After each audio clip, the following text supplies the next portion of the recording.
Hey YouTube, it's been a while since I did a video. It's a nice quiet day at home. Wife's with the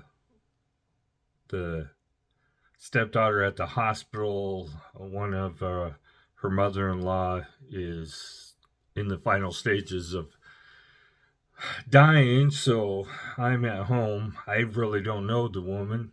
Uh, Met her once, and I didn't see the point of me going to the hospital really. So there's some. I've had some private messages and some emails asking me about my experience in the military. Uh, I was a 11 Mike. Well, I started out as 11 Bravo, which is infantry. I went to 11 Mike in the mid 80s. Uh, I transitioned from 11 Bravo to 11 Mike. I was always mechanized infantry. So before that, we had the M113 uh, A2s, which is the high horsepower version of the M113, which is an armored personnel carrier. Not really armored, almost any 7.62 caliber uh, weapon will, with the exception of maybe the AK-47, will go through it. Just aluminum armor, not real thick. Um, Good vehicle, fairly fast. Not really train worthy. It wouldn't keep up. In a support role, it might keep up with M1 tank, but that's about it. So mechanized infantry is always paired usually in combat operations with a platoon of M1s. When I first went in, it was M60 tanks. So we were always paired with one or the other uh, when we were out on maneuvers. So you'd have four tanks, and uh, you, you had three combat platoons and one support platoon. So uh, in our combat role, we had two combat platoons and one tank platoon. Um, you always you almost always have infantry with tanks because they protected tanks flanks and keep them from getting killed from any armor weapons. So yeah, had a lot of experience with combat maneuvering. I was squad leader. Um, so mainly our role was to ride the vehicle, whether it was a Bradley, and we had the original Bradleys, not the upgraded versions you're seeing today. And the You'd ride to the fight, and then you get out. If you were in a defensive position, you dug in. Uh, Everybody dug in, the Bradleys and the tanks. Now, the Bradley had the tow missile system and the 25 millimeter Bushmaster chain gun, which was effective. I I'm not going to talk about ranges of the weapons because I know what they were and I'm not sure what's classified. I know what they tell you what they are, and what they actually are is always different things. In the U.S. and all the NATO nations all do that. Nobody actually knows except for the people operating and what they're capable of. And I signed a agreement when I got out of the military, and I think it said I could not divulge anything that could be considered classified, and that's from confidential to secret for 50 years. So I ain't been out for 30, coming up on 30 years, so I couldn't tell you anything anyway. Still, I could literally be charged with treason. So, and that's like any veteran. A lot of veterans know classified information, and some of them divulge it and they don't do anything about it because it may not be classified when they divulge it, but I don't know. And Actually, I'm supposed to call the Department of Defense and ask them, but I doubt I'd get anywhere. Yeah, it's typical military. I'm not in it, so I might not be able to get anywhere asking questions. Um, and it wouldn't it wouldn't be wise to put that kind of information on Facebook or YouTube or any Instagram or any of those. I do have an Instagram account, but I don't do anything with it. I don't do too much on Facebook either. So, um, the Bradley and the M1 tanks are going to make a big difference in Ukraine, along with the Leopard 2 and the various other weapons that Germany, England, and the United States is sending to the Ukraine. Um, we've known since the 90s, since the first Gulf War, that the Russian equipment was at best bad. When you have a vehicle that you can only run for 40 hours before it needs to be rebuilt, then you have a problem. Uh, you, Russians' whole doctrine is a 3 day war. Much above 3 days, they're going to have supply chains issues, and they're not going to be able to sustain combat. And we're seeing that in the Ukraine. They are not feeding their soldiers. They're not re-equipping their soldiers. They're leaving them out there to die because they never thought that Ukraine could put up any kind of fight that would last more than 3 days. Well, they were wrong. United States doctrine is to always have a strong supply line, even though if we had to fight a war in the Europe, it would be a struggle in some cases, but not a struggle like Russia. Uh, we have pre-positioned war supplies all over Europe, so uh, it's not a problem. I mean, food. I mean, they as a soldier you may not get a hot meal, but you're going to get fed 3 times a day. Uh, so I won't get into any political stuff because I really don't care about what people think we can do and what we can do. But even the Bradleys that I rolled around in would go faster than they said, could keep up with an M1 tank. An M1 tank in an open terrain, maybe not, because an M1 tank goes a lot faster than they said they do. Uh, so they can pretty much go keep up with the Leopards and the other ones. The Bradley and the M1 tanks, I've driven both of them. I've done gunnery in both of them. Uh, so I was a crew evaluator and while I was on active duty, so I know the tactics. I know how they're supposed to be operated, and most of that stuff probably hasn't changed. Now, some of the sighting systems on the various weapon systems have been upgraded. The battlefield awareness has been upgraded, so there's a lot of changes, but the vehicles are basically the same thing. The stabilization on both vehicles work great, as does all the other main battle tanks and equipment out there. The Germans did a commercial where they showed. I seen it when I was in Germany. When I lived there, I seen them. They had a commercial on their TV that showed them put a stein of beer on the end of the barrel and go down a bumpy road or a bumpy trail and not spill the beer. The stabilization is that good.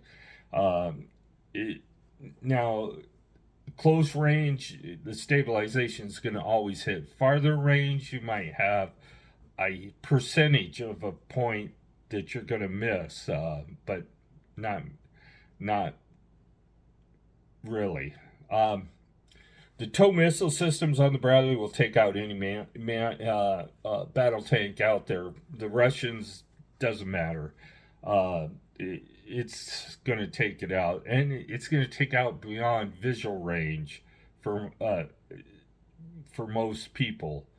Um, of course, it can't go over a hill that you can't see. You have to be able to see the target you're shooting at. So yeah, it'll take out aircraft. And if it doesn't take it out with the warhead, it'd probably take it out with the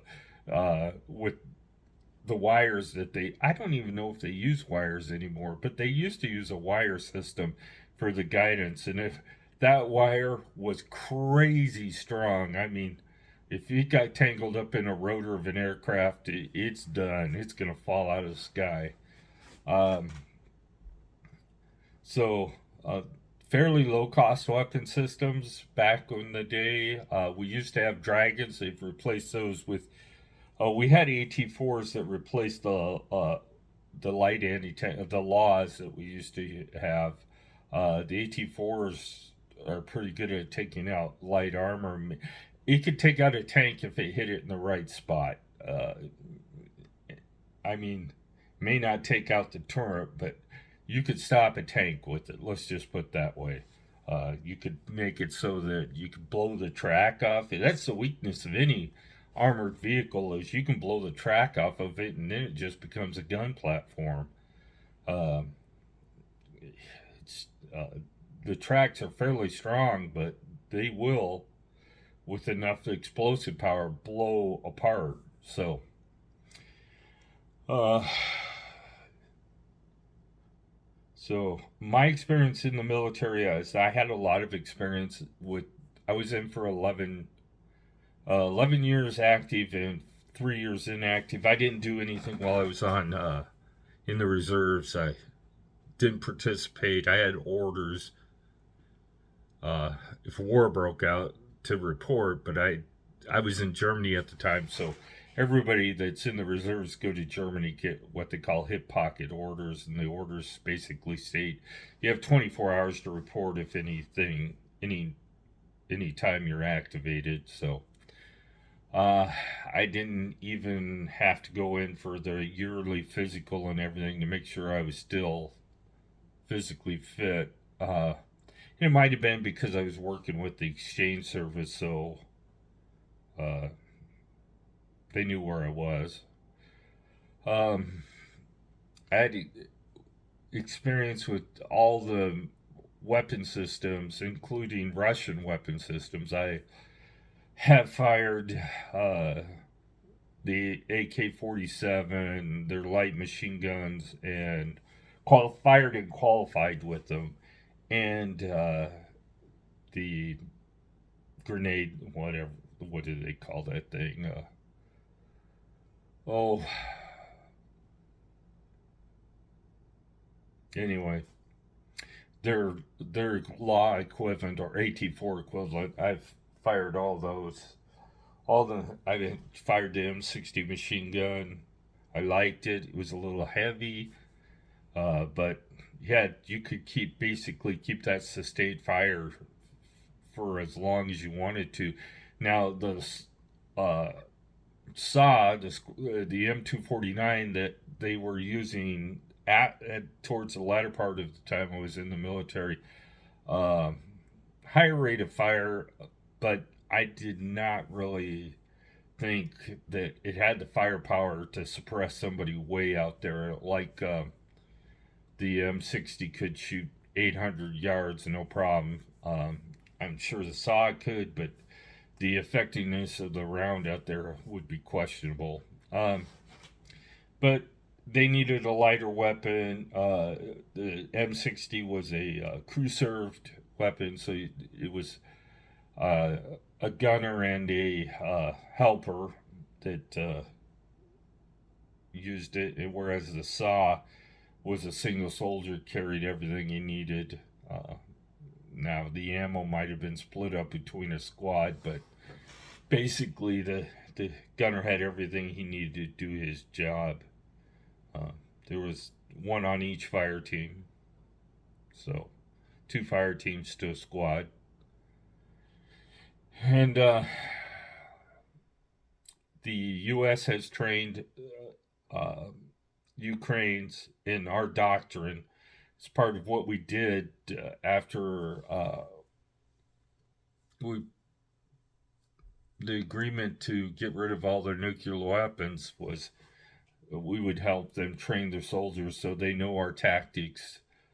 They know some of our equipment, but they were never given access to the stuff that, like, Germany was, and uh, countries that have M1s and Bradleys already.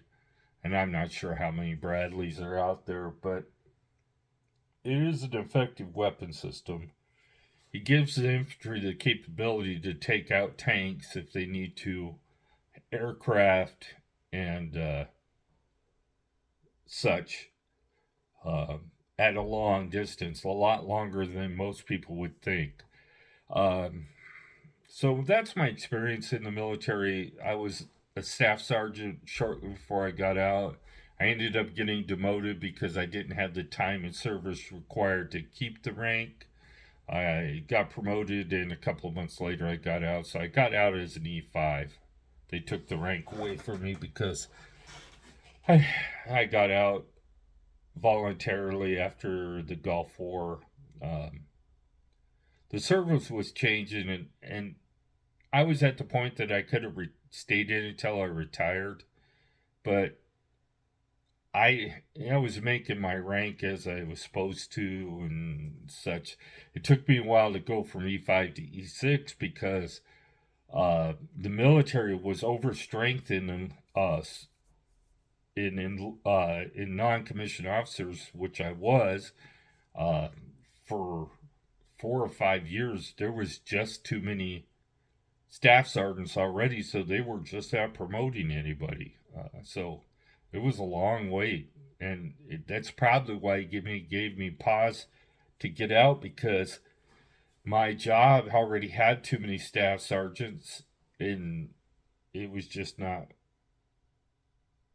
feasible for me to stay in and expect to make my next rank in a couple of years. So I decided I wanted to get out while the getting was good. At the time, the economy was not doing well when I got out, so I had to settle for what job I could find. And as an infantryman, you're not going to find much that's not security based, or there's a lot of guys that get out of the infantry and end up just being whatever they can do. They don't find jobs usually. Uh, Now, and the whole deal is that people say, well, you have all that military experience. You would think that employers want it. Well, the truth of the matter is, most employers consider military experience a problem. They're worried about your stability as a worker. They don't want the problems that come with that military experience, even though some people are great workers and are really conscientious about the quality of work they give their employers. There's some out there that are so messed up from their time in service that they can't really guarantee they're going to show up to work every day. And I've seen quite a few of those that suffer from PTSD. I personally don't suffer from it, although I've seen stuff that in the military that would cause PTSD. I guess it didn't bother me because I was in for so long. Now, at some point in my life, I may have a problem with it, but at this point, I don't. Um, so, I, I, my personal thoughts on the Ukraine war is we should have been more involved sooner. Everybody wants to sit and wait. If Russia is starting to get to the point now that they're starting to think that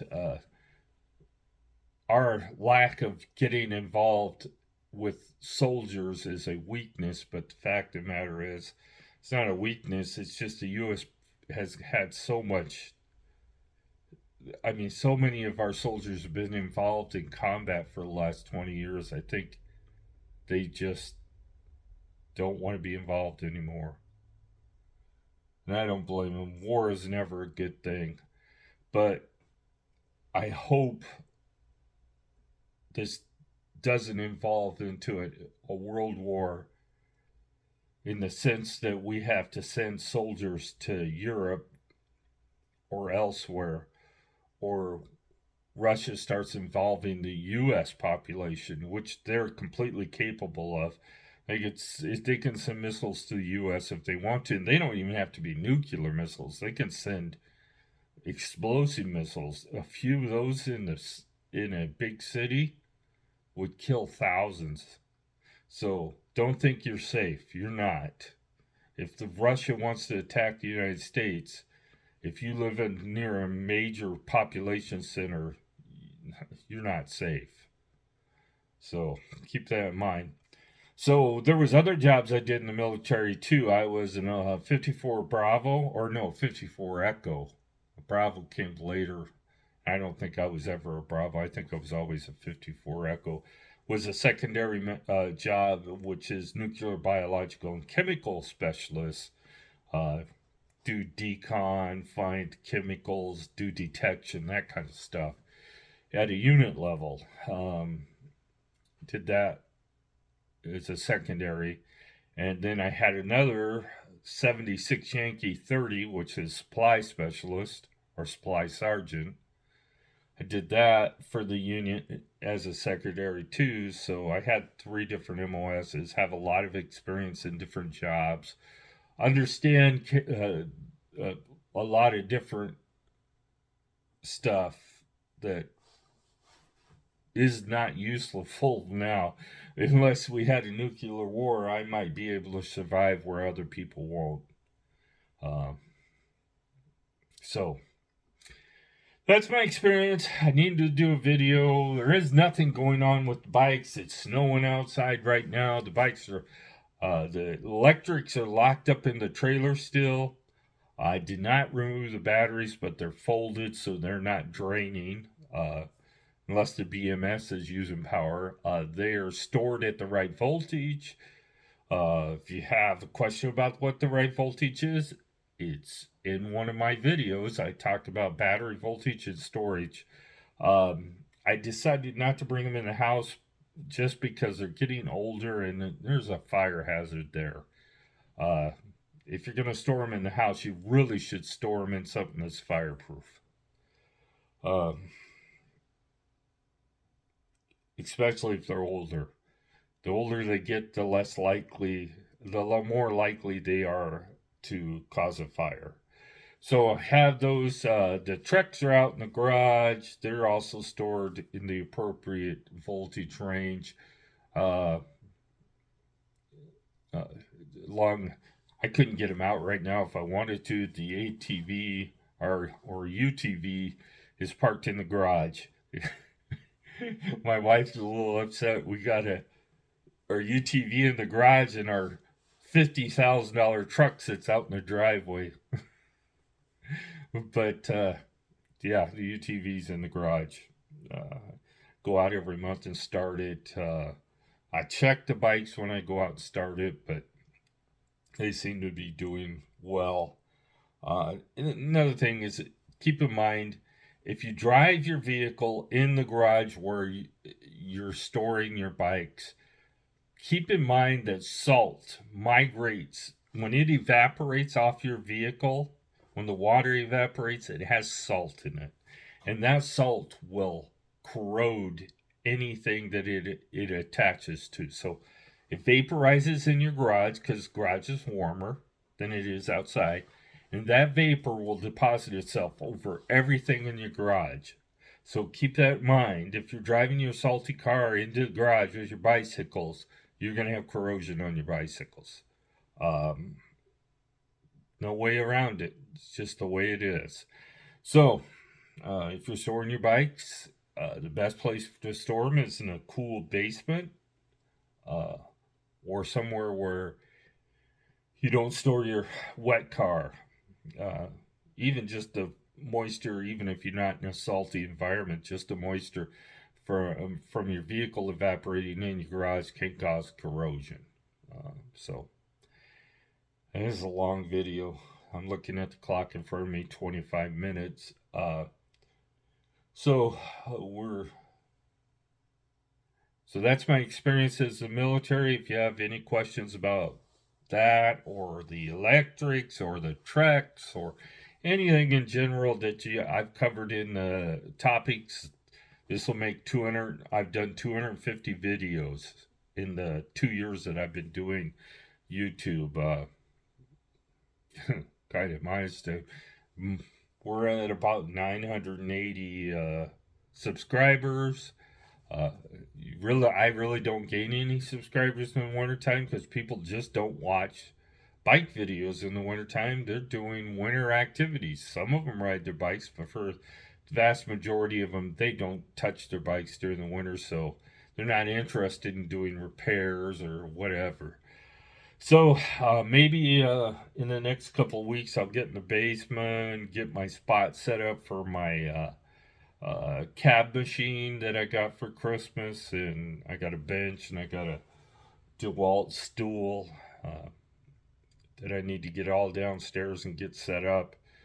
Um, so I've got that coming up. I don't know if I'll get it done anytime soon. But I'm going to start polishing some rocks as soon as I get it set up. We have a couple 100 pounds of rocks that we need to do something with. Some of them I'm sure will just end up in our rock garden out front, replenish the rocks that have sunk into the ground. But others will get polished. I do have some polished rocks. Let me show you some. Oh.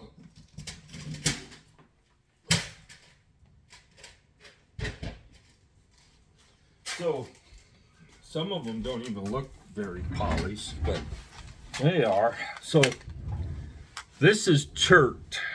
So, let me see if I gotta put it in front of the camera. Not chert is limestone that has quartz in it. And you could polish it really well, and it comes in different colors, like I said. So you can see that. And then we have, here's probably a better looking one. I can't see it. Oh, there we go. Yeah, it's really nice. So then we have Unikite, which is green and red, and some of this don't look very polished right now, but they're pretty polished. Karen likes to pick up we had more in here. This is a piece of, we think it's agate, but it just doesn't have any lines in it, so that's technically not an agate. Here's another piece of, so this is jasper, more or less. Beautiful rock, lots of marbling in it. So these are ones that I polished in the more in the tumblers. So that's all we got done in the tumblers, because you can't really tumbler it in the wintertime, and it is really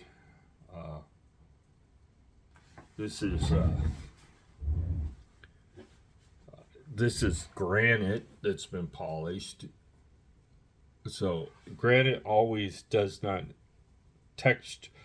polish well usually. But so in the wintertime, you can't. The rock polishers are so loud that I don't want to run them in the house. Even down in the basement, they're loud. You literally can hear them over the TV most of the time. If our basement ceiling was insulated, maybe it'd be different, but it's noisy. So I hope to get some of that done. There hasn't been any much leather working, although I did make a belt for Laura for Christmas, but I have thousands of dollars worth of leather under this desk that I really need to do something with. It's not exposed to the sun, so it's not like it's going to decay, but I need to do something with it. Maybe I want to get something done with it, but with my hands bothering me so much after I do any kind of leather work, I have been putting it off. I need to get Karen a new wallet made. I have a template and everything set up for it. I just have to get it out and cut it. Cut the leather, and I think I need to do it with scissors, leather shears, because what I'm doing now is this is a leather knife. It's a fancy one. I think I paid $50 for it. Fairly sharp. Yeah, there's some really unique tools in leather making. You've got this half moon knife, another fancy one. This works really good. You can use it as a draw knife, or you can do it. You can use it to roll. These are both made by Tandy, or somebody for Tandy. And then you can use a roller knife. I got one of those expensive things right here. So you can roll and cut, but you got to be able to draw a straight line. And then last knife I have nicer. This is a skeeve. This is a cheap one. This is something my wife or the girls bought me for Christmas. And you can use that to make the edge of the leather thinner. So yeah, I got that a couple years ago. But these knives, these are expensive. There's a couple $100 just in that. I have a lot of money invested in leather work and stuff. I have a sewing machine. I have all this stuff sitting on my desk, just waiting to be used. And it's just a matter of hopefully I can get something done with my neck so that my hands don't bother me as much. The damage to my hands is done. Even if I had surgery at this point, they're always going to be the way they are. The point of the surgery would to prevent them from getting worse. So I'm going to put that off until this fall, probably, after we get through with our camping and such. And then I think I'm going to start doing the rock polishing and the leather work and start getting some of that done. Get some product made up that I can sell. Up to this point, I've always just gave it to family members or made stuff for family members. Maybe I can even get some